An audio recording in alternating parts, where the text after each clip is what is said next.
კომპანია თელასმა ახალი მაღალი ძაბვის ქვესადგურის კრწანისის მშენებლობა დაასრულა. ახალი ენერგოობიექტის ექსპლუატაციაში გაშვება ელექტროენერგიით დედაქალაქის ისეთ მნიშვნელოვან ტურისტულ და სწრაფად განვითარებად რაიონებს უზრუნველყოფს, როგორიცაა ორთაჭალა და კრწანისი.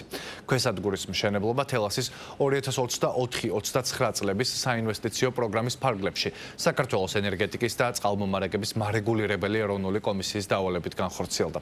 ინვესტიციის მოცულობამ 24 მილიონ ლარს გადააჭარბა. ეს სადგური არის ძალიან მნიშვნელოვანი, რომელიც ერთის მხრივ უკვე არსებულ მოთხოვნას დააკმაყოფილებს ელექტროენერგიაზე და განტვირთავს აღნიშნული მიმართულებით დატვირთულ სისტემას. მეორე მხრივ მოემსახურება იმ ახალ პროექტებს, რომელიც მომავალში უნდა განვითარდეს ამ მიმართულებით, შევიდა ექსპლუატაციაში და უკვე დღეიდან მოემსახურება როგორც მოსახლეობას, ასევე კომერციულ ობიექტებს. ამ პროექტის განხორციელებით უკვე ბოლო განაშენიანება რაც არის კრწანისის ზედა მხარეს და შესაბამისად აქ დაგეგმილი პროექტების ელექტროენერგიის უზრუნველსაყოფად გათვალისწინებული იყო ამ ქვესადგურის მშენებლობა. გარდა ამისა, კვანძი, რომელიც ელექტროენერგიის კვანძი, რომელიც სოლოლაკის ქვესადგურიდან აკავშირებს ტაბახმელას და ორთაჭალ გეზს, ამ კვანძი საკმაოდ დატვირთულია და მან ელექტროენერგიაზე მოთხოვნაც საკმაოდ მაღალია.